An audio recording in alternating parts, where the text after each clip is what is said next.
তো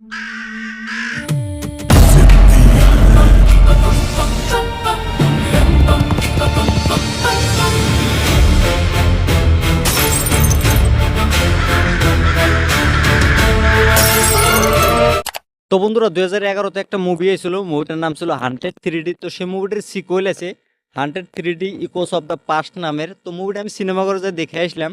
তো মুভিটি কেমন হচ্ছে সেটাই আলোচনা করবো তোমাদের সাথে। তার আগে বলে দিই, তোমরা যদি মুভিটি দেখতে চাও সামনে কোনো সিনেমা ঘর থাকলে সেখানে যাই দেখতে পারো। এই মুভিটি দেখার জন্য তোমাদেরকে কমসে কম 2 ঘন্টা 18 মিনিটের সময় দিতে লাগবো। এটা একটা হরর রোমান্টিক থ্রিলার ফিল্ম। এই মুভির মুখ্য চরিত্রে আছে মহাক্ষয় চক্রবর্তী, চেতনা পান্ডে, শ্রুতি প্রকাশ, আর এই মুভির ডিরেক্টর হলো বিক্রম ভাট। তো এই মুভির কাহিনীটার কথা যদি বলি, মুভির কাহিনীতে দেব নামের একটা ছেলেকে দেখানো হয়েছে। সে একটা মুভির ডিরেক্টর। তো সে একটা মেয়েকে ভালোবাসে, তাকে হিরোইন বানাতে চায়। তো সেই মেয়েটাই একদিন তাকে ধোকা দিয়ে দেয়। তারপর সেই ছেলেটা অল্প পাগল টাইপের হয়ে যায়। তারপর একদিন সেই ছেলেটা তার ভাইয়ের সাথে ঘুরতে যায়। তো রাস্তার ভিতরে একটা বহুত পুরানা মহল পায়। তো সেই মহলটা তারা বুক করে নেয় থাকার জন্য। তো সেই মহলের ভিতরে একটা বহুত পুরানা রহস্যময় দরজা আছে। তো সেদিন রাতে সেই ছেলেটার সাথে আজিব আজিব ঘটনা হয়। তো হঠাৎ করে একটা রুমের ভিতরে ঢুকে পড়ে।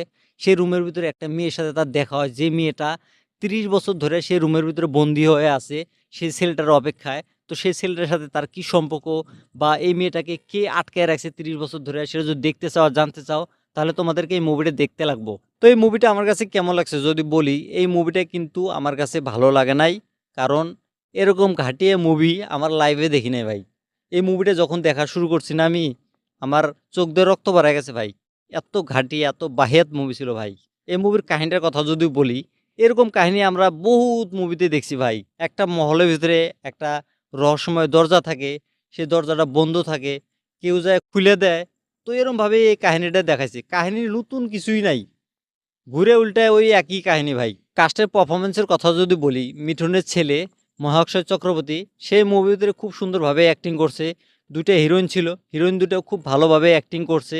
টেকনিক্যাল দিকের কথা যদি বলি, এই সম্পূর্ণ মুভিটা গ্রিন স্ক্রিনে শুটিং করা হয়েছে, কোনো ধরনের রিয়েল লোকেশনে শুটিং করা হয় নাই। গিয়ে ভিএফএক্স খুবই খারাপ, সিজিআই খুবই খারাপ, এআই ইউজ করা হয়েছে। আর যেগুলা ভুতিয়া সিনগুলা দেখানো হয়েছে সেগুলো খুবই খারাপ হয়েছে। যেটা মনস্টার দেখানো হয়েছে সেটাকে দেখলি তো ভাই চোখ দিয়ে রক্ত বাড়া যাবো ভাই। ব্যাকগ্রাউন্ড মিউজিক খুবই ভালো, 3-4টে গান আছে, গানগুলো কিন্তু খুবই সুন্দর। আর অ্যাক্টিং সবার ভালো আছে, ডাইরেকশন ভালো। তোমরা যদি মুভিটা দেখছো তাহলে আমাকে কমেন্ট করে জানিয়ে দাও মুভিটা তোমাদের কাছে কেমন লাগছে। আর যারা যারা এখনো দেখো নাই, সামনে কোনো সিনেমা কথা সেখানে যাই দেখতে পারো। আর আমার রিভিউটা তোমাদের কাছে কেমন লাগছে সেটা তোমরা কমেন্ট করে জানিয়ে দিও। আর এরকম ভিডিও দেখার জন্য আমার এই চ্যানেলটা সাবস্ক্রাইব করে দিও।